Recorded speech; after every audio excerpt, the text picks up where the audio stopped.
Hi, I'm Carolyn. I'm Anna. And we're two sisters who love handcrafting and figuring things out.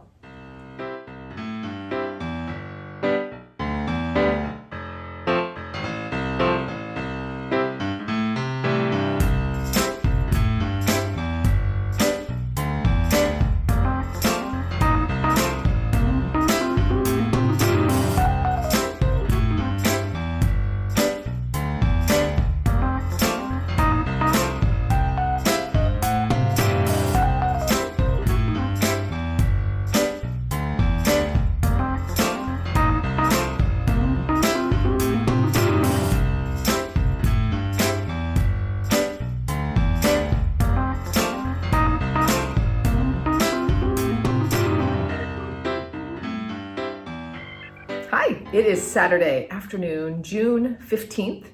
We are both finished with our school responsibilities and we have a beautiful 70-something day going on out there. Been to the park this morning. Great. And having a great day, and we're going to have a little stitching time together. Yeah. Welcome to everybody. Welcome.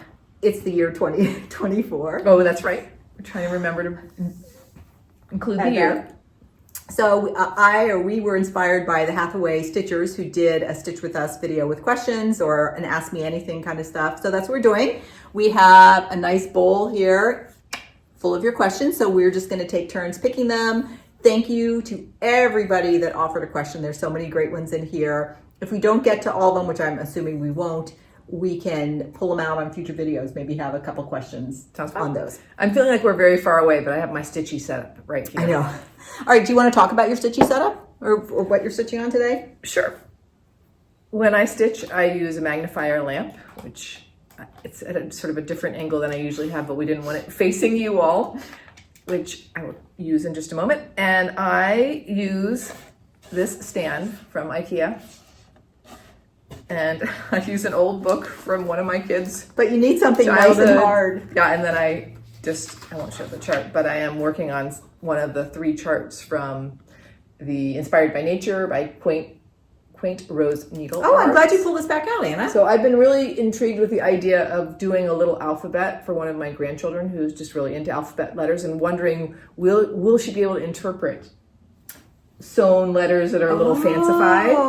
And I realized, I already have something like that I could do. So I started it. Oh, Anna, that's so cute. Using Buckeye Scarlet on, it's a fox and rabbit. Something or other? Yeah, something or other. So that's what I'll be working on. And for my setup, I use 2 little bowls. This is for my threads when they're ending, and this is for my needles that sit there, and they both sit on a mat. It's one of my first projects that I did. I love how you finished that. Yeah, I can't remember what it's inside it exactly, just a little quilt batting or something. And that's about it. That's my setup. Good. What about your setup, Carolyn? All right, so my setup, I have a light, but it's in my other room and with Anna's light, so I'm just going to use natural light today. For magnifiers, I use glasses. So in a minute, I'm going to take off my regular glasses, and these are +4 magnification. So I can't really see other things, but these work really well for me. And then I also have just a little stitching tray, and Anne, give me a sticker. On my tray, I have a little jar for my orts, and I have my Kohana scissors. I've now had these probably 2 years. I love these scissors. I love these scissors. That color is a cool color. It looks different every time I see it. And then I have this little needle case that I got at the attic from my little elf who left me some money. And I just love it. It folds up. And so whenever I want to stitch, I keep my scissors in here also. I just open it up and it's on my tray. And I add my orts. And there we go. Ready to go. All right, today I'm going to be stitching a peacock, a unicorn, a badger. You said it so well. Thank you. Here's this. And this is by Scarlet Letter. I was watching Becky's House of Sewing, and she's just making such incredible progress on this that it really inspired me. In fact, I think I had pulled this out and I'm like, I gotta watch Becky if I'm gonna be stitching on this. And here is where I am right now on this project. So I'm making progress, slow and steady. And today I'm going to just be working on filling in. I got enough outlining, so I have lots of fill-in to go. I should say we both stitch in hand, and maybe when we're done with the video, we can take little videos of each of us just stitching, just so you can see our hand motions. And I'm realizing I'm about to thread my needle, and I like to run my fingers down the thread in each direction, and whichever feels smoother, that's how I. Oh, really? Okay. And I'm a total thread licker. Yeah. When I was teaching students how to thread needles, I'm like, if it doesn't gross you out, lick your thread. But then sometimes they would have licked it, and then they can't. I say you got to try 3 times, and then I'll do it for you. And I'm like, all right, I'll just wash my hands before I eat lunch. That was fine. All right, our beverages today, I'm having Spindrift, grapefruit. And somebody in one of our comments said, you got to be drinking that over ice. I'm like, okay. Sorry, I was counting. Right. Did you say something? Yeah, you can just ignore it. I started my thread before we started filming because I'm like, if I'm doing a pin stitch, I've got to like really focus. All right, I'm going into my glasses. And I find now almost always I start my thread with a pin stitch. How about you, Anna? Definitely. In fact, I can't remember a time when I didn't. Yeah. And actually, Carolyn and I were just joking the other day because every once in a while as I'm doing one, I think, haha, joke's on you, they don't really stay, because there's just a small piece of me that thinks, will they really stay? I know, I still give myself, oh, I don't know if I'm gonna have enough light.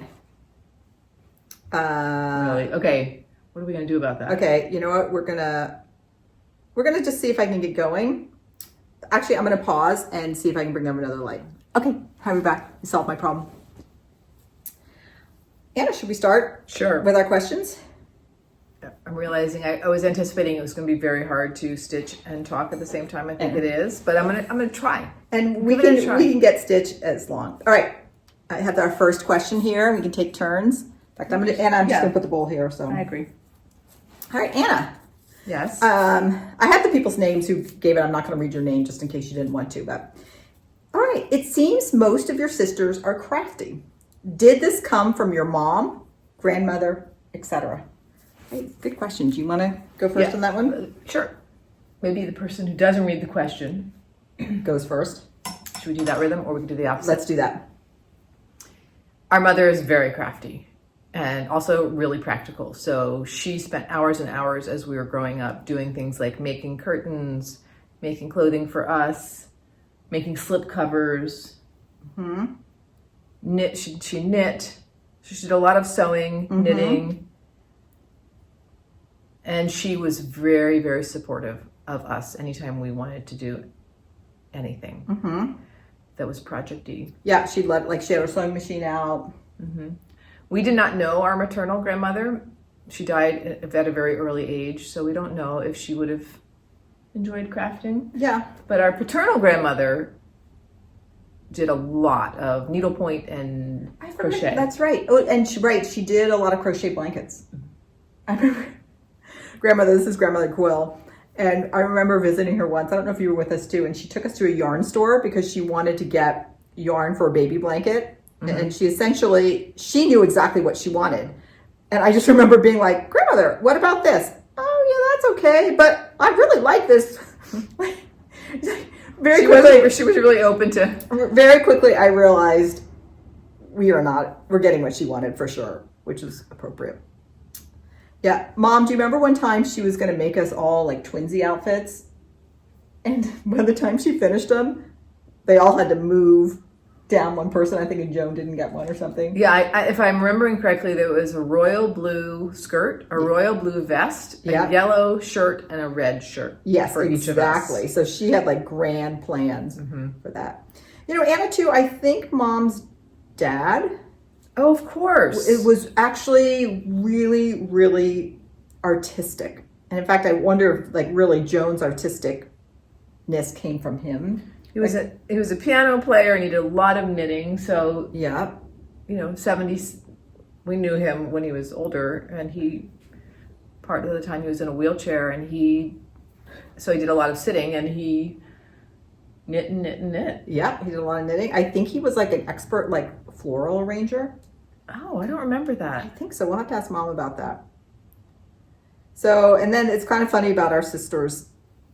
because Anna, you're really crafty. I'm up there. Our sister Joan is crafty, but also an artist. Yeah. Our sister Lynn is an architect. She's crafty, but doesn't have a lot of time. And then we have one sister, not crafty. She gives it a go. She always has one small thing. She's really, really good with fashion and home decorating, though. So I feel like she's is creative with color and design, but not in a handcraft. Yeah. And I think we've mentioned before, our paternal grandfather he made a lot of furniture. So he had a wood shop, and a really extensive wood shop. So I would say there's a lot of making in our family. Yeah. Okay, I'm having to kind of tilt. Let me try this light. So if I'm kind of looking to the side, it's just to see those holes for this. All right, good. All right, should I pick another question? Yeah. We're just gonna kind of go at this pace. Let us know if we're answering too fast or too slow. I hope you're working on something fun today. Oh yeah, okay, before we start, make sure you've got a good project going so you're stitching with us. I really like hearing what people are working on. I do too. And then if you're on Instagram, it's fun to go peek if I haven't seen it yet. All right, what is the last time you two truly disagreed, and good. What was the topic? Oh, good. Okay. All right. I think this is the last time, but I'm not sure. So we were living in Virginia. So let's put us, I don't know, maybe I was 12 or 13, I'm embarrassed to say, which would have put you like 10 or 11. Okay, so back in the day, there were these things, they're still there, the Chincoteague ponies, which is Chincoteague is this part of the, I guess, Delmarva Peninsula that comes down the East Coast, and they're these miniature horses that everybody loves. And then there were these series of like storybooks with really good illustrations about them. Was it Misty of Chincoteague? You got it. And we used to visit that area too, because one of our mom's college friends lived there. Okay, so we must have gotten this book from the library, or it was a new book. Maybe it was a new book that someone gave us, or we got as a gift. I believe I got it for my birthday. Okay, we're going to start disagreeing again. Because I have it at home. And, Okay. and I think there's an inscription in it. Okay, this is going to make this story really bad for me then. I could be wrong. And we might have had more than one book. It's okay. Okay, so we are fighting over this book. Who gets to read it? And it must have been meaty enough that it wasn't like you could sit down. Like we were probably going to have to read it, like a chapter book. Is it a chapter book? Yes. Okay. Maybe we'll insert it if Anna still has it. Maybe we'll insert a picture of said book. So, long story short, we're fighting over it. I think I hit Anna on the back, and then Anna claims that she threw up, and so we You go hit me in the stomach. Okay, they're in the stomach. So we finally take our disagreement to Mom, and Mom hears us out, and Anna's like, "I threw up." I'm like, "You did not throw up." And so Mom, I didn't. That was an exaggeration. So Mom says, "Can I have the book, please?" All right, it's up in the closet for 2 weeks. That was it. And we were both like, what? She knew how to diffuse the situation in no time. Like looking back, like that was brilliant. I know. She didn't like say like, what are your two sides? She just could tell that we were having a fight. What were we fighting over? The book. The book goes away. And then probably in 2 weeks, by the time it came out, if it was your birthday present, she probably just gave it to you. All right, so I believe that. So that would have been, let's say, just to make math easy. Okay, let's say that was 74. So 30, that was 50 years ago. So that's now an antique story. Yeah. Okay, but I mean, it really sticks with both of us. I think know. I was very surprised by something. Maybe it was, I really can't remember. Maybe that I wanted to read a book. No, or like maybe that you like full on hit me or something. I just remember, and I think that's what sticks with me. And I remember being furious that you lied that you had thrown up. Yeah, because it really wasn't cool. I think I even went to into the bathroom or something. You did. And you're like, ugh. Yeah, yeah. I'll admit that. It is funny though. After all these years, that's the saying that has stuck with us. So it really upset each of us, maybe for slightly different reasons, and maybe for some shared reasons. And it really, and maybe we don't disagree as adults. We have different views on things for sure sometimes, and lots of overlapping agreeing points of view. I mean, it's one of the things I enjoy about our discussions is like when we're talking about really serious things too, life things, because like Misty of Chincoteague. you can help me think about something a slightly different way, or vice versa. Right. So I just don't. We don't fight. I think we also came from a household that we really didn't disagree, and that's for better or for worse. I agree. Sometimes maybe it is good to have a little disagreement, but at the same time, I do think we are open to listening to each other, and we'll like call out each other, right? Like not call out, but set each other straight if we're going down a bad path or something. So I think it also sticks with us, like with me, because of Mom's reaction. I think we were both so sure she was going to take our side. Yeah, I think maybe there was a piece of us that we were trying to be convincing to our mother or something, and I don't know. Okay, so do you have a more recent disagreement? No, I when I saw that question, I thought of what I've already said, that sometimes we have a slightly different take on something, but. And we might like occasionally get like ticked off at each other, like when we were driving home from. Oh yeah, that was very recent and very unusual. Picking up food, and I've gone to Anna's house like a million times, and we're driving down the street. And she goes, "Now it's a left, right, up." No, okay. And then I'm like, let me just say, it's a turn that's really hard to spot, and I'm very used to helping people spot it.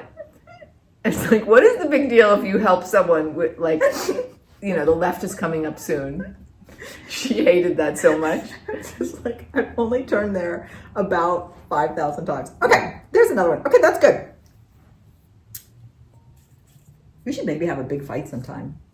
No, thank you. No, that'd be terrible. I mean, if we had to, I guess we could, but. Okay, here's a good one. What is your favorite pattern stitched or fully finished project of all time? And then do you have a unicorn chart? Okay, this is. I'm glad you get to go first. Favorite chart. I tend in life to not really have very many favorites. That's kind of like something in my temperament. I really, really like the Kathy Barrick pattern. Is it called 8 Birds? It's a sweet little stem with some birds. That is the first thing I thought of. So I'll go with that. Okay. And I don't have a unicorn pattern. I think that's partly because we came to cross stitch pretty recently, that I feel like every day I see a pattern that I haven't seen before and like. So I feel like there's just so much plenty. Yeah. That if I've ever seen something and liked it and it's out of print, I've thought like, oh, well, whatever. That's not available. Move on. Yeah. How about you? So I think part of that question too is, so we've been stitching, we're coming up on 4 years now. So that's a long really? time. I started, a couple years. Yeah. I started October, November 2020. 2020. I licked my thread. Yeah, no worries. So I feel like we don't have that many. I'm going to show this because I think in many ways this was my favorite design and fully finished. And this is Pretty Birds. And I just finished this recently and talked about it. I think what makes this my favorite is the pattern was designed by the artsy housewife, who I really admire her creativity. The floss is from Roxy Floss Co. Carrie, I really admire her creativity. The linen is Cedar River Linen from Jody. I really admire her creativity. And the frame is from Assigned and Numbered, which is, I just really like that company so far. So particularly the piece, I just so appreciate all the women that went into this piece. Yeah, I remember you talking about that when you finished it. It's nice to hear again. Yeah. As for unicorn charts, first of all, I want to confirm unicorn chart means like something you wish you could stitch, but you don't have access to it? You don't have access to it. So maybe it's like an old-time chart or one that's gone out of print. Mm-hmm. I don't think I have enough like sort of historical knowledge of older charts to have a unicorn. I think we need to work on that. We need to work on that. I totally agree. If any of you have recommendations of things we should really want, can you help us know what our unicorn should be? I love so many charts though, and when I think about, love so many designers. We're so lucky, aren't we? Everybody? We're so lucky. I'm always happy stitching on what I have. Of course, I love Kathy Barrick. I love Modern Folk Embroidery. I love the Samplers. I love Artsy Housewife. Who else are we loving? Brenda Gervais, I like hers. I don't want to not say people because there's so many. Right. So, I think too, I'll always have a special fondness for my very first piece I stitched because it was my first. Yeah, that makes sense. All right. Okay, hang on, I'm just finishing my first X.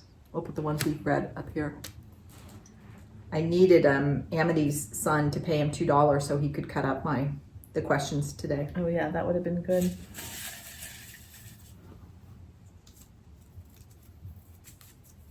How did you end up in California? How long have you both lived in California? Yeah. All right, those are two different questions. I just put them together because, okay, I go first. Mm-hmm. We grew up on the East Coast, variety of different places, ending up in the DC area. And Anna and I took a spring break trip to come out to California to visit a sister who was in college out here. So it was our first time on the West Coast. Fun. We had so much fun. We rented like a car. I was a senior, you would have been a junior. I think it was a red Mustang convertible or something really similar. I mean, we had the vibe. We had such a fantastic time. And I just remember being in San Francisco and being like, I need to come back here. And then I was out of college, I was doing computer science, and I went to this program about artificial intelligence with the company I was working for at the time, and met a person that worked for a small company out here, got to talking to him, and I'm like, I want to do that. So it was the year my husband and I were getting married, and I'm like, he was a native DC family. I'm like, how would you like it if we went to California for 2 years and worked? And he's like, sure, I'll go for 2 years. He was just graduating from law school. So got in a car, just drove out here. I just remember we had like $4,000 in the bank. Mm-hmm. I had an interview, didn't have a job. I ended up getting that job and worked for an artificial. So we really just came out for Silicon Valley for 2 years and ended up here we are. After 2 years, said, I'll stay for 4. And by then we had kids and well established. So it was really coming out for Silicon Valley for me. And I've been here now, moved out here in 1985. And at the time, really, if you wanted to be in the cutting edge computer industry, you did have to live out here, right? There were a few. For the most part? Yeah, at the time for artificial intelligence, this is in the mid 80s, it was here or it was in Boston. But really, Boston had a big... I didn't realize that. Mm-hmm. But here, this is definitely at the time, because we didn't have laptops, the internet hadn't been invented yet. You had to be on the ground in that area. It was so fantastic. So this company I worked for was founded by research people from Stanford. And I think so. And I think the one in Boston was from MIT. So there were these little hubs, around some of the universities. I see. So we loved it. We lived in San Francisco. I commuted down to the peninsula. It was wonderful. Still is. All right, Anna, how about you? Well, sort of similarly, we decided to move to California for a bit of an adventure. And my husband was in the military at the time. So we asked to get stationed out here. And so we lived in San Diego for a while. And we were thinking maybe we would go live in Japan next. We were just ready for a little adventure. I didn't know that, Anna. Mm-hmm. That would have been cool. We're like, let's see what it feels like to live really far away from our families for a while and see if it's okay, feeling okay. And then we would maybe make one more jump. But then he decided to get out of the military. So we ended up staying in California. My husband looked for jobs on the East Coast and the West Coast, got a job on the West Coast. And that's all she wrote. And so it was, a few years after Carolyn, but we've lived here for a really long time. Yeah. And it just happened. We had 2 sisters that went to California colleges. They ended up more or less staying. So we kind of all transplanted out here. Also, I think if California is your vibe, if you move out here, it's hard to move out away. Yeah, I've thought about that before. There's so much outdoor living, so much nature within. It's highly, highly, highly, highly, highly expensive. So Yeah. like even housing, everybody lives in smaller houses. There's no big property. Like literally I have neighbors on both sides. That was one of the biggest surprises to me when we moved out. Yeah. Was how, the interior space is quite small, but people spend so much time outside. Right. It's just it's a shift in how you spend your time. Right. Okay. That's good. I'm so happy to be here. And then it's kind of funny, I think all our kids were then born. No, not everybody. Okay. Yeah. All right, that's probably enough on that one. Is that me or you? I read that. I think we're gonna lose track. It is hard. Like I'm also stitching a Y. We need to like put the things on either side. All right, here we go. That's a good idea. What would you consider the most pivotal or influential credit you took in post-secondary education, and why? I'm guessing this came from non-US, so I guess just like your best college class, right? Okay. Post-secondary would be your university. Okay, pivotal or influential class. Okay, that's interesting. Well,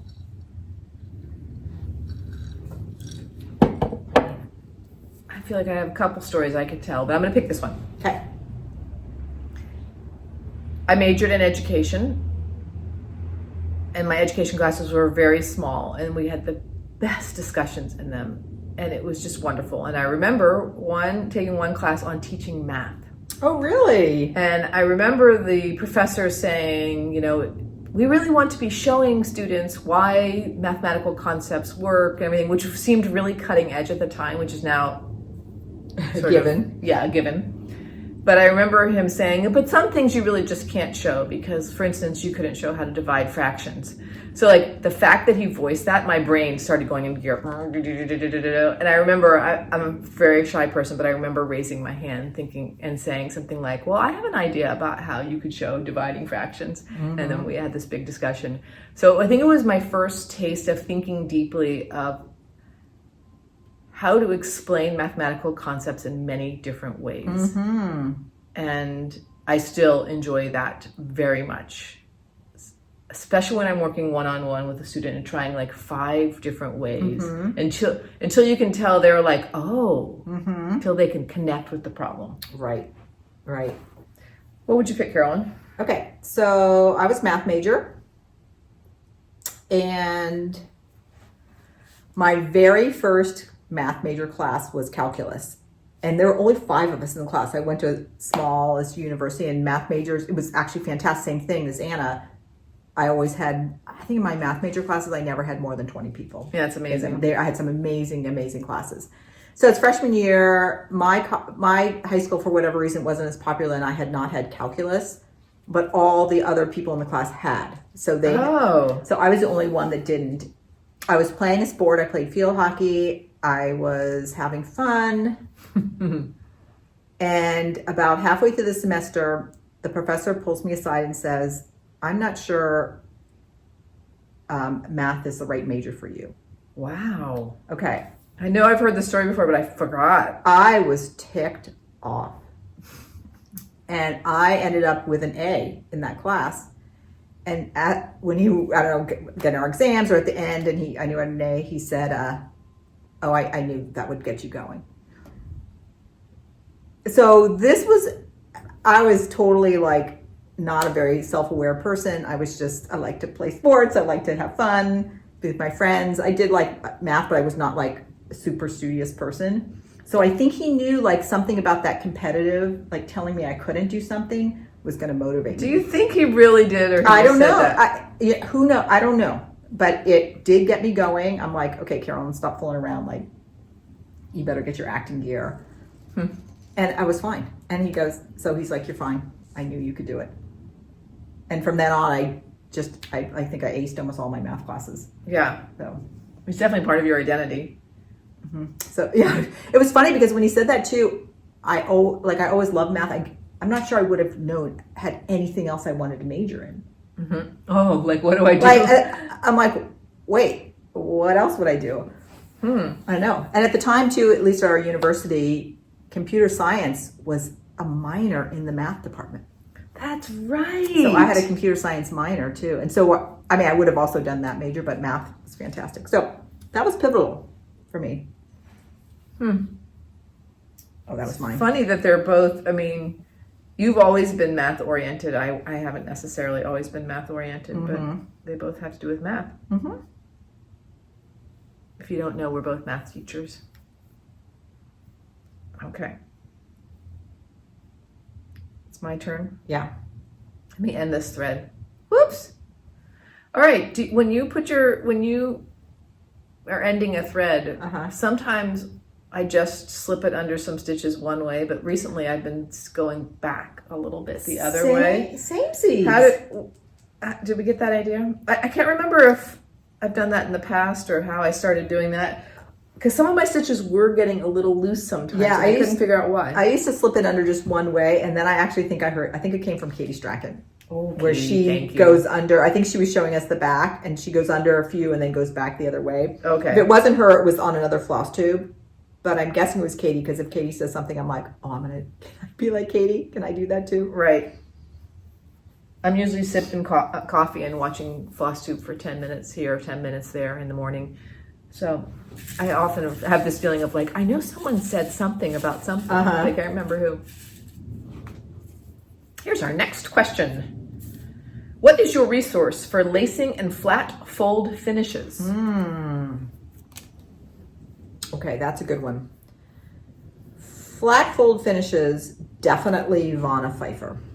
Definitely. She has one on flat folds, and I still watch that, even though whenever I do it, I'll watch it. Yeah. So fantastic. Highly recommend that. Lacing, I feel like I've watched a combination of like 3 different people, and I've gotten different things from each one. So I may have, this is just from my memory, because now I kind of know it. Camping Stitcher did a really good one. I haven't watched that one yet. Yeah, she was showing how to frame and the lacing. It was just a good basic lacing. I think that might have been the first one I watched. And what I liked about it is I watched her do it, and I'm like, oh, I can do that. Like, she made it feel very approachable, and it is. I think that that's one of her really beautiful qualities. Thank you for that. Yeah. So that was, and then I watched one that Kitten Stitcher did. That was about 7 years ago. And I think, again, it was with framing, if I remember correctly. If I think about it and find these videos, I'll put them in the description box. And that was good. And then the one that I got a lot of really good information from was Nicola Parkman. And she does a combination of pinning and lacing. I remember you telling when you watched that. And then laces. And I've done that before when I had foam core. But I think that's also where I got the idea of doing a little basting line around my visible area. And I can see that basting line when I'm lacing, because it kind of starts to wrap around the side. I think I got that idea from her. So I think those are my main: Chris the Camping Stitcher, Teresa Kitten Stitcher, and Nicola Parkman. Her tutorials are awesome, by the way. Okay, Anna, how about you? Same answer, really. Carolyn's watched more than I have. I don't think I have anything to add, except for I remember just watching parts of some lacing videos and watching someone who didn't cut their thread. They just kept it on the spool and kept making it longer and longer as needed as you're tightening the stitches on the back. But I'm sorry, I can't give that person credit because I can't remember who it was. And I don't even think I was listening to it. I think I was just watching it for 5 minutes, and that caught my eye. I'm like, oh, yeah, cool. I use what Nicola Parkman recommends, which is joining your thread using a weaver's knot. So I got another video on weaver's knot. I couldn't follow when she did it. So I did the weaver's knot. And I tried that one, but I found for bigger pieces, it just was too cumbersome continuing to pull the I think I've only done smaller pieces. Yeah. For that. I also feel like there's a gentleman, God, I want to say his name is John. He might be a framer. And he has a video, and again, I'm just watching his hands and just seeing those steps. I think we've mentioned on other videos before, but that's one of my favorite things about watching tutorials is watching, and Vanna Pfeiffer's in particular, to just watch, how she spreads things, how she tensions things. It's just so helpful to see what people are doing. Yeah. And I've always been a person who liked by learning, by being in a class. And now I've learned how many videos are online, and compared to reading instructions in a book, I'm finding that watching a video is almost as good for me as sitting in a class. You can't ask your questions maybe, but then that almost is good for me because it makes me explore my own answers to my questions. Yeah, that's good. I also just love watching craftspeople's hands. Yeah. There's so much that people do with their hands that I think you don't even realize what you do. I think I find hands beautiful in general because I also like the way what children do with their hands, like when they're learning to eat and like using a spoon and almost like keeping balance with the other hand and things like that. Yeah. Like this today, I was over at our other sister's house helping her hand wash a sweater. She's like, oh, because I've been doing them. She's like, oh, we come over. And a lot of it is like, how do you do your hands? Like to fold it and smooth it out. So for her, I'm like, do you want me to give you instructions? Or like, let me do this one and then you can sort of watch. That's a great example. Because I actually can see, I've seen you block things so many times. I can actually see your hands. Because you've given me lessons, I think, for baby blankets and things like that before. Yeah. Okay, was that your question or my question? I'm almost sure it was mine. Could you all tell us when it's our turn? 1, 2, 3, 1, 2, 3. Yeah, your turn. Okay.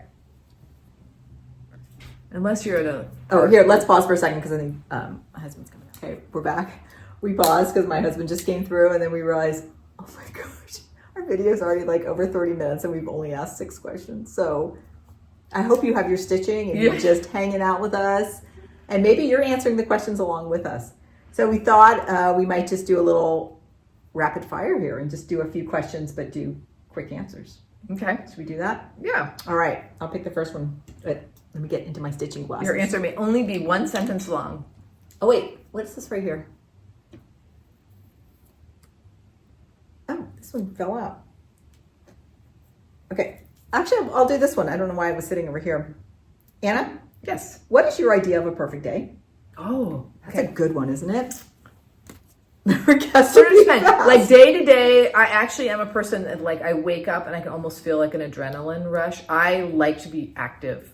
So I feel like I'm about to describe my perfect vacation sort of day, but honestly, I like the satisfaction of doing some work in the day. So I'm gonna think about that for retirement. Okay. But a perfect like vacation kind of day is an excellent coffee, maybe out to coffee, then some crafting, and then a good walk, and then go out to dinner, and then some more crafting. Sorry, I'm only half listening because I realized I have to take out something. It's okay. Let me just get there. I'm almost there. Are we both going to answer it, or are you just going to give me 3 quick questions? Let's just both answer it, but answer it fast. Okay. All right. My perfect day is at the beach. Okay. That's my happy place. Just being with family at the beach where we're hanging out. Everybody's coming and going at their own pace. And then at the end of the day, after you've showered and are clean and feel really good, you have a big old crab feast. Oh, that's great. Yeah. I'd like to revise too. I know we're supposed to do this fast. I was thinking like a day-to-day, everyday summer day. Like by far being with my extended family and doing something. Okay. It's going to be part of my perfect day. That's good. Okay. You know, my own children and their families and our... Okay. We got to stop there. Otherwise, it's not, I know. it's not fast. Wait, I have one more thing to say. Okay. No, I'm just kidding. Okay, here. Oh, this is good, Anna. How do you see yourself in retirement? Will you volunteer somewhere? This is our speed round. Gosh. Well, I'm looking forward to doing a lot of crafting in retirement and a lot of walking. So it's stuff that was in my perfect day answer. Mm-hmm. I think I will want a little job or a little volunteer something. Mm-hmm. So some sort of regular helping someone in the family or working at a sewing store or work. I think you would enjoy. Volunteering I think somewhere. you would enjoy working at a sewing store. Mhm. Doing that. You? what am I doing in retirement? Okay, I have always loved working. I've always enjoyed my job, but I'm really excited to retire. I think in retirement, the main thing is I don't want to be on the clock. That's one thing about teaching that actually I think this is what my main source of stress is, having to get things done at time. Like, and teaching, you've got to show up at that time. You've got to be ready to go.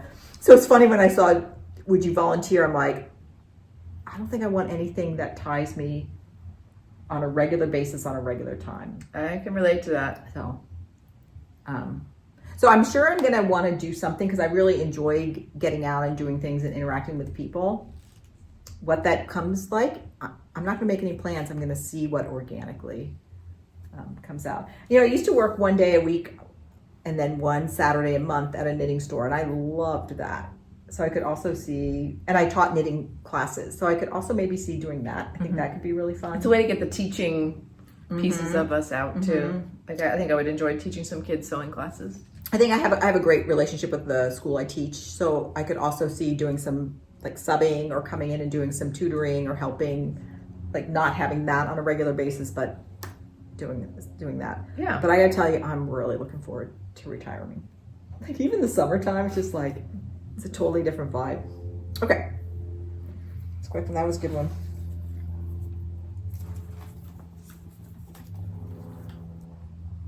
Oh, this is good. Okay. What's one thing you wish you had known when you started cross-stitching?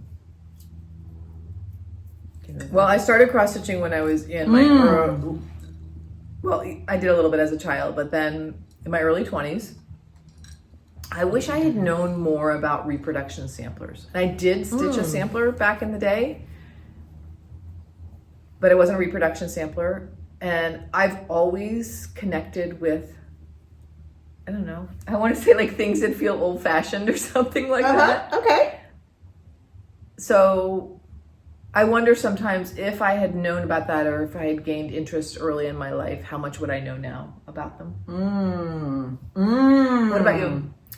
I am glad I knew absolutely nothing before I started cross-stitching, because that's what has made it so fun for me. I picked it up without even thinking it was something I wanted to do, just by watching some floss tubes. And so that was really exciting for me, knowing absolutely zero and figuring things out. Yeah, your story is... I love that. So I'm super happy I was completely ignorant. And then same thing too, like I didn't know. I started with, my first piece was on linen. It was one color. I was smart about that. And silk. I didn't know any better. So I think sometimes not knowing things, it doesn't stop you because you don't know what's hard and what's easy. I've heard several people express that in several different ways in the last couple of months. Yeah. There's a great story about a really fantastic knitter. And she said when she went to knit her first sweater, she had this idea of all this color work, and the person at the store said, that's too hard for you.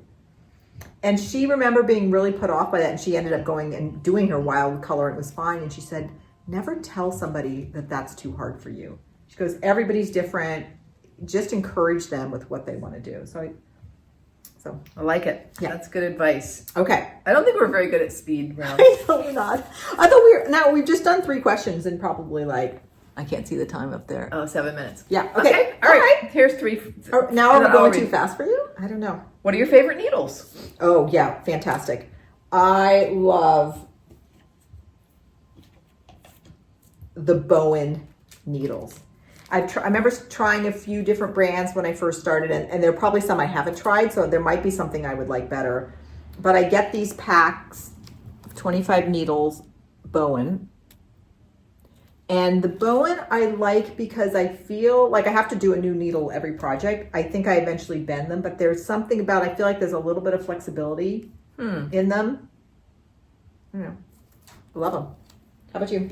Same answer. Love them. Yeah. And then we buy them in these packs of whatever. Sometimes I get 10 packs, but yeah. I don't feel any need to try anything further. Yeah. They're my go-to needle. Yeah, like here, this is a pack of 25. We got them at Needle in a Haystack. It was $6.25. Yeah, I love that they sell them this way. Yeah. I think when we first started, maybe got in the smaller pack. And then now we just, every time I go Every up there, time I go, get it. exactly. I think because I like the idea of running out of them. And I have them just they have them in my little case right here. Okay. That was a And I good one. keep usually 2 or 3 in my little bowl at a time. And you know what? This might be a fun thing too. If you, as we've been answering questions, if you have anything that you would like to answer the question, answer it in the comments. Love it. How do you meet the needs of everyone in your life? Your students, colleagues, partners, children, and your own self. I'm trying to find that elusive balance to meet all the needs and still have time left to stitch. Oh, I'm sure I don't meet the needs of everybody. I'm going to say, when I'm at school, I try to always put my students first. So if I'm short on time, I don't sacrifice them. I might sacrifice, maybe I don't get back to adults in our community or something. So I always prioritize them. I always prioritize doing some crafting in the day. In fact, when I think about my to-dos, like I have my big 3 for the day, I often will have crafting. So maybe I will put something else aside to make sure I get at least an hour of crafting in the evening. And guess what? My house is like fine. It's not always perfectly neat. So I probably put aside some housework to craft. I don't know. I have a very similar answer. At school, I'm like super focused, students first, prioritize. And then I used to work quite a bit at home, and I work less at home than I used to. And I stitch after dinner pretty much no matter what. Mm-hmm. Yep. So I literally close my school email, close my computer. Yep. And I think similarly, like I'm okay with some piles around the house, or I don't even do the dishes every single night. If I'm just too tired, I do it the next morning or something. Yeah. So I make lots of little decisions like that, like just let things go a bit. And we really simply too. So I don't spend a lot of time cooking either. So some of those householdy things, I just decide I'm just going to keep those very simple or not. I also want to add a caveat. I don't have any children living at home. And my husband's very go with the flow. He does a lot of, in fact, I have a full-time job, and he is now like he does not work always full-time. He works for himself. So he does a lot of dinners. Yeah. He's taken up a lot of the cooking. So my answer would be very different, and you would see very different me if it was back in the day when the kids were home. Okay, but I'm going to counter with the fact that when our children were little, we crafted during nap time a lot. We did.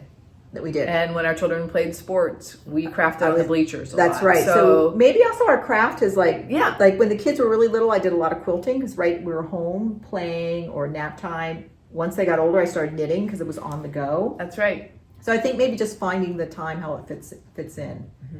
I was also really lucky as a software engineer. I got to work part-time when the kids were little. So I did not have a full-time. To be honest, I totally admire any, particularly teachers that are working full-time and parents. I think that's a lot. So I don't know. We just do our best. Yep. Okay. Right, one more.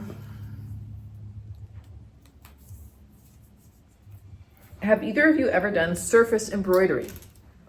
Oh, I really have not, but I do have a Katie Strachan kit for doing some of the surface embroidery that I haven't started. I have it, and I'm still getting the lesson installments and keeping them because I'm gonna wait and probably do it when I retire because I feel like it's gonna be like a master class, and I really want to have headspace and sit down and do it.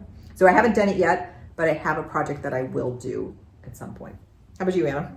And is surface embroidery just like any kind of embroidery? I don't know. In particular, I've tried some embroidery. In fact, I've taught it to students, and I sort of had to learn enough myself to be able to teach it. And it's a curious thing to me why I like it less than cross stitch. Oh, I know why.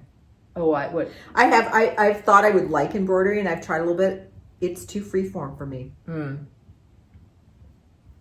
At least what I've done so far. I like having a grid. Yeah, that's probably it for me too. Even if I break the grid, like I think about my improvisational quilts,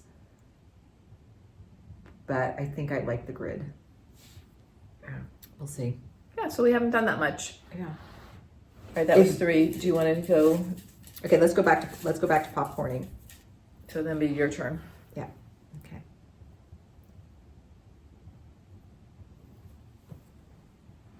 I'm almost finished with my first thread.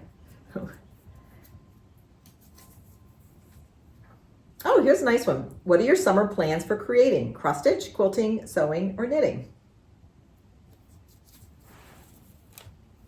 Cross stitch and sewing, I would say. Mm-hmm.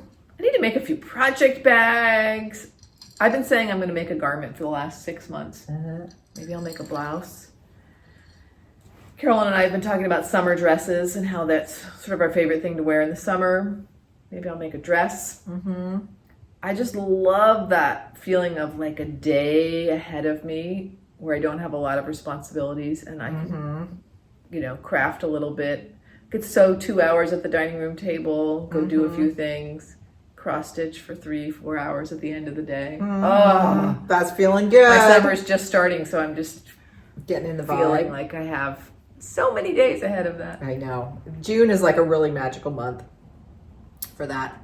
What would you say? Okay, I'm going to totally cross stitch. I've got some good knitting going. I'm going to do that. I actually just pulled out, and it's right over there. I've been doing a lot of... I noticed that. I have some visitors coming for a big chunk of time, so I've been cleaning out rooms and getting things ready. And I found a tunic top that was in my Stitch It or Ditch It last year. And all I have to do is put the sleeves in, and I pulled it out because I'm like, I'm going to finish that. So I'm going to do a little bit of sewing for that. I'd like to get back into quilting. I'm not sure. I don't think I'm going to quilt this summer. So mainly knitting and cross stitch and a little bit of sewing. Okay. I want you to get back to quilting.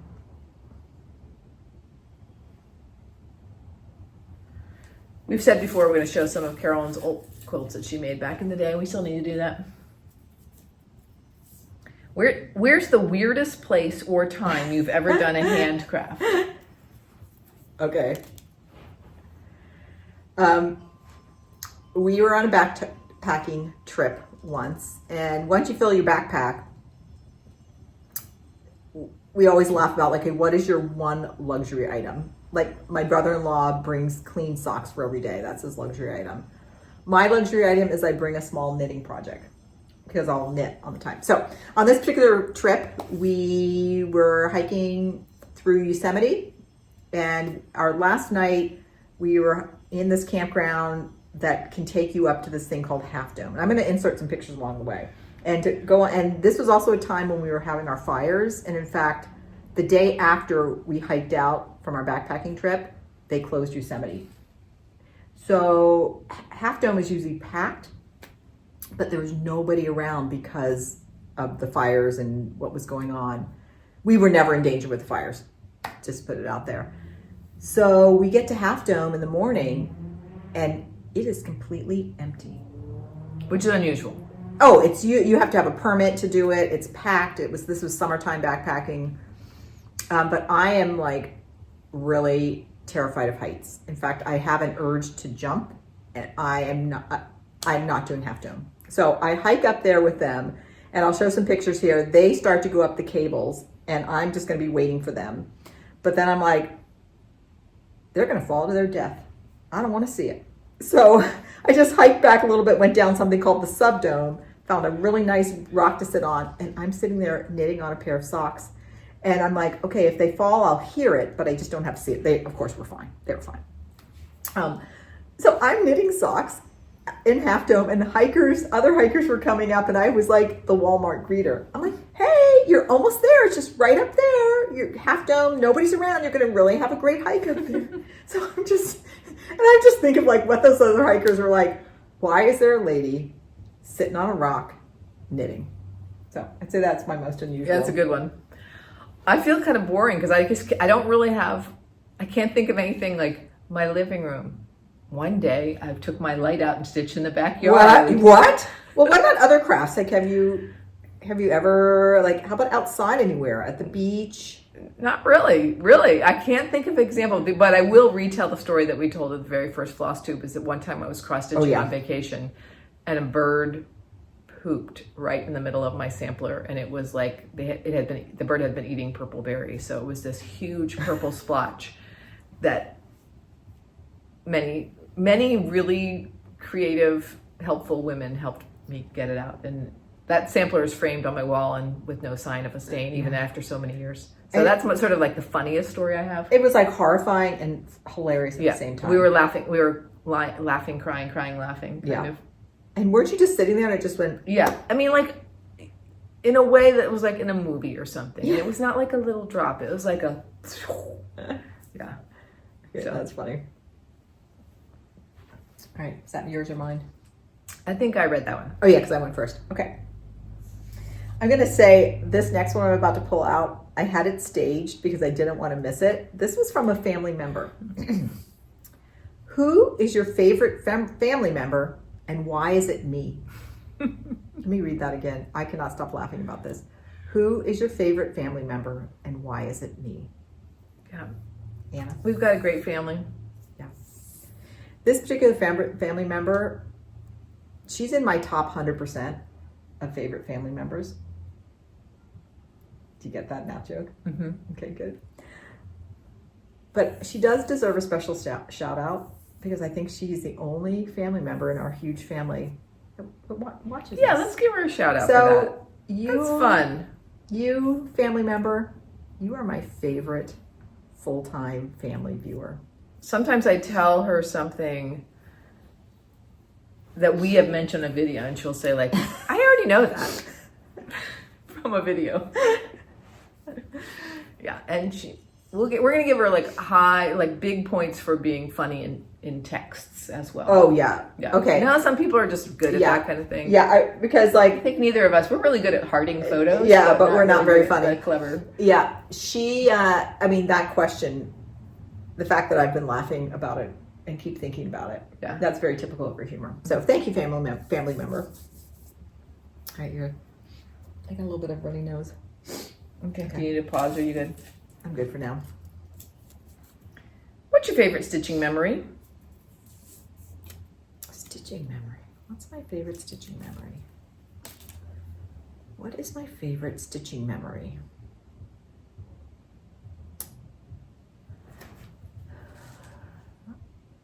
Okay. I just want to first be on record. Every stitching is favorite for me. Like, I'm so happy cross-stitching. Sometimes I worry about myself a little bit. I do check myself sometimes too. I'm like, what are you avoiding in life because you love cross-stitching? I'm like, I don't think I'm avoiding anything in life. I think I'm just loving it. Last summer, my whole little fam, so my sons, families, and my 4 granddaughters, we were all at the beach together. My favorite place. And at nap time, when all the girls were sleeping, the Gen 3s, I'm like, go to the beach, go enjoy your afternoon. I had double monitors for both households, and I sat on the back porch, which is covered with the ceiling fans on. You're getting the sea breeze. Oh. We're about a block and a half, 2 blocks from the beach, so we're not on the beach, but we still get that beach air. And I was cross-stitching Kathy Barrick's Merry Christmas. And if I think of it, I'll put a picture of it right here. Out on the porch. I probably had a seltzer going. It's part of my perfect day. It's part of my perfect day. Okay. You, Anna? Again, I always have a hard time picking favorites, but I have really enjoyed our little trips where we go to stitch. Yes. So one time we just stayed in a really nice hotel where we could take these beautiful walks. And then, of course, we had our attic trip this spring. Yes. There's something about stitching so many hours with my FlossTube partner. Yes. And just talking about stitching 24/7 and it being us enjoying it so much. Yes. Because I don't have any, but you're the only person in my life I can do that with. So I'm going to say our little stitching trips. I know. We have a very, our family, our extended family in general, is artistic, crafty. But some people still don't get us how much we're loving this. Right. I think even Joan. Joan, are you out there? It's okay. It's all right. Maybe we need to work on articulating it better. I don't know. It might just be one of those things, you know it if you know it. Yeah. And I just hope everybody has something like that in their lives. Like everything about stitching and crafting makes me happy. Like looking at like this makes me happy. Like just looking at this and Just looking at yours. Look at that. Oh, gorgeous. It just makes me happy. Like, I don't know. Yeah. Everything. All right. Let's see how long we're going on my other glasses. Yeah, I think we should probably stop soon. Okay, so we're We could do coming another up. speed round. Or... Yeah, we're coming up to, once we put everything together, we're coming up to about 50, 55 minutes. That's maybe, you know what, we've actually made a pretty good dent in these. So let's do a few more and then maybe do videos of us stitching. Okay. Okay. I'm going to do 3 quick ones. Okay. And maybe just you answer them. Okay. Do you enjoy kitting up projects or just want to get going? I think I do have some kits, but they're more like kits that I bought as kits. So I think I tend to not kit up until I'm ready to start something. I also don't like that feeling of having a lot of kits, but then not stitching them and having them sit there. So I'd say I'm not really a big kitter. I'm going to get my supplies when I'm ready to start something, or if I know I'm going to be starting something. Okay. I'm laughing at myself. I'm like, I have to weigh in on this. Yeah, We're both going to yeah, answer go. both questions. Yeah. Because I do enjoy kitting things up. I enjoy when I go to a physical store, picking 2 or 3 patterns and pulling the threads. So that is at a rate that's faster than what I stitch. And I really I keep my things in a dresser drawer. I like opening those drawers and looking at each pattern that's kitted up. I only do the threads, not the fabric, I should say. Yeah. And like looking at the front design and then flipping it over and looking at the threads. I love that. And I'm totally fine with having things kitted up that I may never start. Yeah. I'll give them away on FlossTube. Yeah. We do like going up to needle in a haystack and kitting, like getting fibers and sometimes, but I think those tend to be for me projects that I'm starting in the nearest and I think nearer I future. Sometimes buy more than you. Like I think I just kit up at a faster rate than you. Yeah. Okay. Okay. My sister has 0 interest in stitching. How can I get her sucked into this amazing hobby? Yeah. This question, I answered it on comments because I was like, was this just a question? Anyway, Oh. I said chocolate. No, Is that what you really said? I really did say that. I think there's no, I'd say a little bit of exposure, and if it doesn't click, it just doesn't click. Yeah. Have your sister bring you fun treats while you stitch. Yeah. I do think like periodically revisiting the idea. Sure. Because different people are in different stages in their life. Mm-hmm. Okay. But we hope you get her on board. Yeah, I like to just look for something that we can do side by side. Like Susan likes to flip through her magazines. Yeah. Yeah. Do you think you'll ever do a round robin style stitch with each other? Either the same or different patterns? Okay, I like this question because I hadn't thought about this before. I would love to do that. I'm keeping it out to make sure we remember. Okay. In fact, I would love to start do one it tomorrow. I would love to do it with more than just 2 of us. Like I would love to do it. I've heard some stitchers have done this with maybe like 4 or 5 people, and you're all stitching, and it eventually comes back to you. I did this once with a quilt.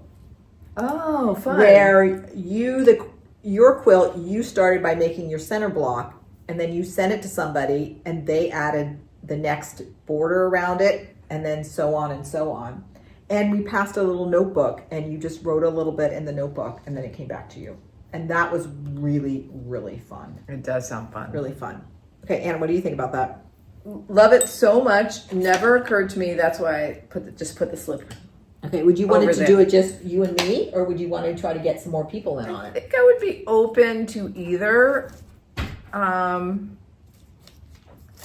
think I would want to have some ground rules about expectations and what's realistic to really happen, because for me it would be most fun if there is a particular pace and that people keep up with it. Yes. Although I'd be But totally would you fine keep up if with we that had pace? yeah like, exactly. I would be totally fine with shifting it. But so I guess it sounds fun to me if I feel like I truly do have enough interest and time to keep up, and if the other people do too. So I'd want to talk a little bit about that beforehand. Okay. Would you think for the round robin, should it be the same piece, or would we each like pick a piece we liked and then we did some and we passed it? I don't think it matters to me. I just like the idea of other people's others' hands being involved in a project that is going to land. Okay, I'm going to pause for a second. Sure. Okay, or back. I just had to pause for a bit. And one thing I wanted to add about that, we had talked about doing the berry bowls before. Remember? Yes. What level of interest do you have with that? I still love that pattern. Yeah, still high. Okay. Still high. So maybe that might be sort of a round robin.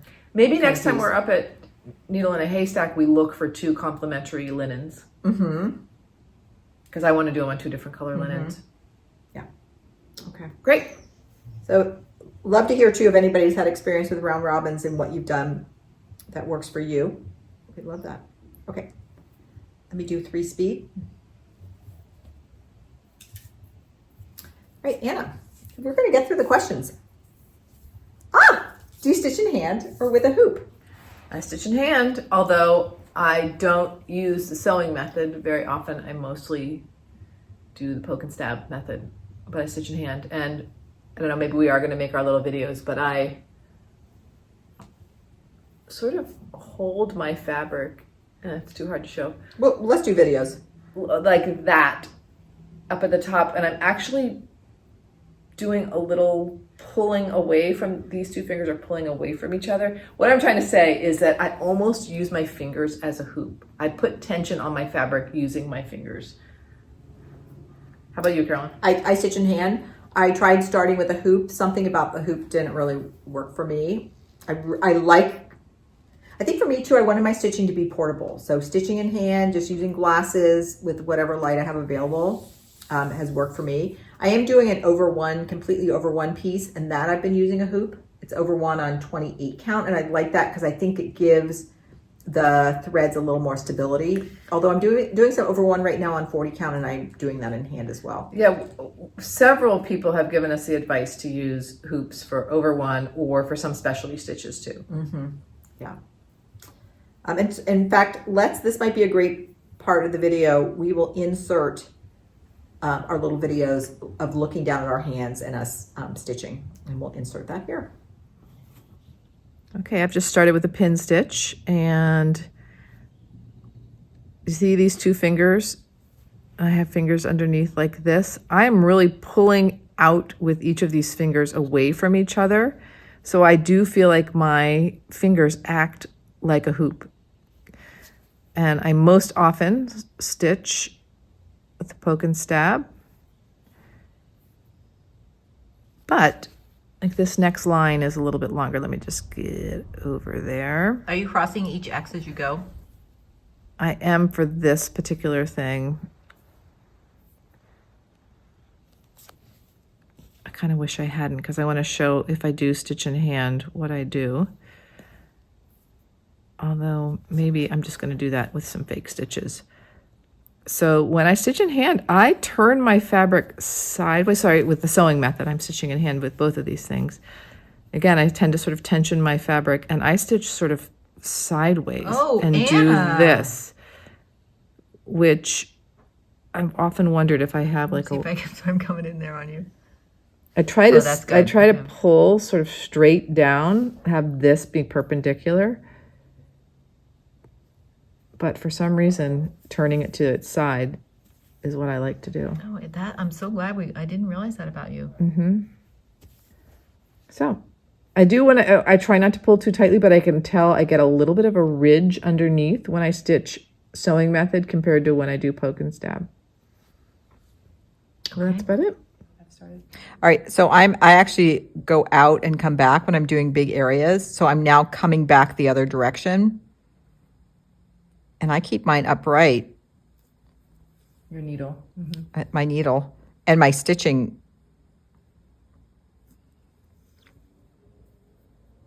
And so I have my index finger right under, and in fact, my needle is kind of being stopped is by that index finger.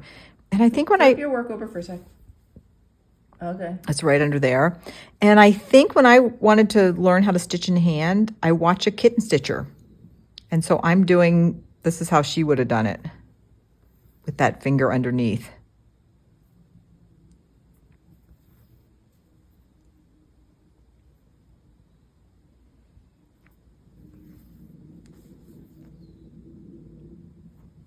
And occasionally I'll do a point and stab, particularly if I feel like bringing my needle up is bringing some thread from another color. Mm.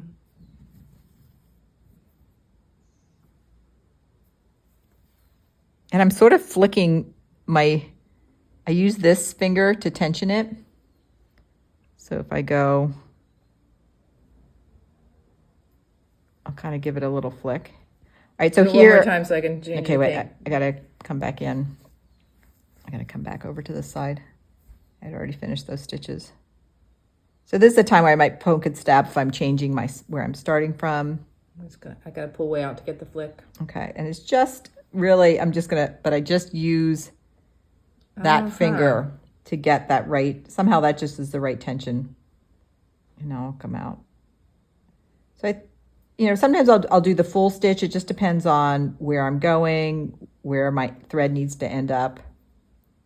But to me, the most, the thing that stands out to me about your method is the way your needle is so vertical as it comes through. Okay, so like here, it's parallel to the. Yeah, so here I'm coming up to another stitch. So this is a time where I'll point and stab. So I'm making sure I get a nice clean edge there before I come back.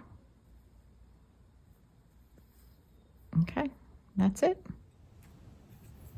All right, we have 2 more questions, Anna. Okay, great. We're doing a good job. What do you all think? Oh, good. Here's a fun one. This might have been a question that she wanted everybody to answer, so feel free to weigh in on this one. Questions about coffee. 1, flavored or not? Anna, flavored or not? My most commonly, if I order out, is just an Americano, no cream, no sugar. Okay, so not flavored. Iced or hot? Hot, almost always. Okay, great. I tend to drink tea, but if I do coffee, definitely not flavored. I like to put half and half. Although I'm totally right now and I usually like it hot, but I'm totally into this thing right now at Phil's. Why am I blanking on the name of it? I just had it today. It has oat milk and honey in it. Oh yeah, you talked about that before.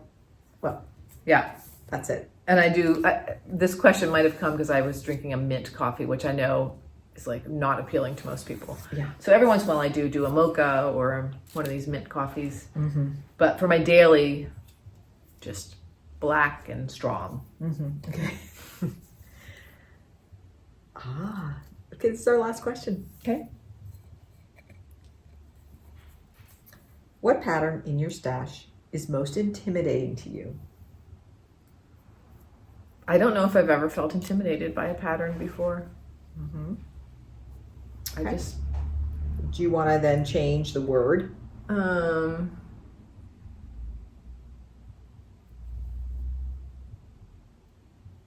Maybe sometimes I look at a pattern and I think, oh, I know how many hours that will take. Do I like that enough to put that many hours into it? I think that's a great question. I mean, I think What that's about a great you? Do you feel intimidated? I don't feel intimidated either, but I know, like, for example, if I look at long dog samplers patterns, I'm like, those are really cool, but it almost feels too, so it's more like a feeling of like too much stitching. I'm going to say, I don't know if the Fruits of Plenty, intimidating is the wrong word, but there's still something about that one that I'm having a hard time, even though I love it, there's something about it that I'm having a hard time finishing it. Mm-hmm. So I don't know. So maybe it is just the size for us more than any. Mm-hmm. Although, but then I don't know. But I don't here feel you are holding. I don't feel intimidated by this. I don't feel intimidated by the houses of Hawthorne Hollow. Yeah. I know part of it for me for Fruits of Plenty, even though like you said, like I think it's super pretty. I love the white on the gray that I chose. Mm-hmm. I'm doing one strand on 32 count, and since I started it, I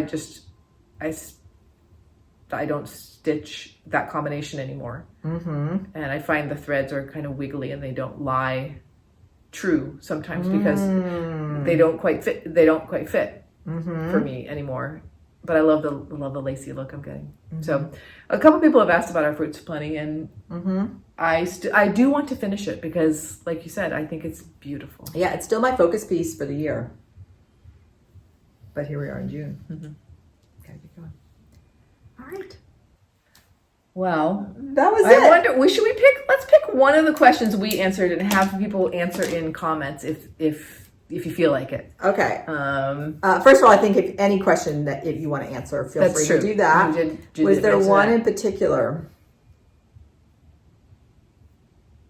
Let me just get our master list. Oh yeah, there you go. I mean, it could be that last one, but it could be, maybe we should have people tell us their unicorn charts because that'll give us ideas. Yeah, that would be a good idea. You could also tell us, okay, yeah, unicorn chart would be good. I also think, like, was there a question that spoke to you that you would like to share your answer with? I think that. Great. Let's leave it open. Because I think there was such a good variety for that. So again, I don't know, this is something people enjoy. This is something we should do like every year or something, but I really appreciate your questions. I thought it was fun to try and just something just a little change of pace. So yeah, thanks. We'll hope you enjoy the ride. And then we don't even have our thumbs up or anything to end. No, it's just totally different today. Totally different today. So we'll see you in 2 weeks. We'll do another one. And so until next time. Happy crafting. And stay curious. Bye, everybody.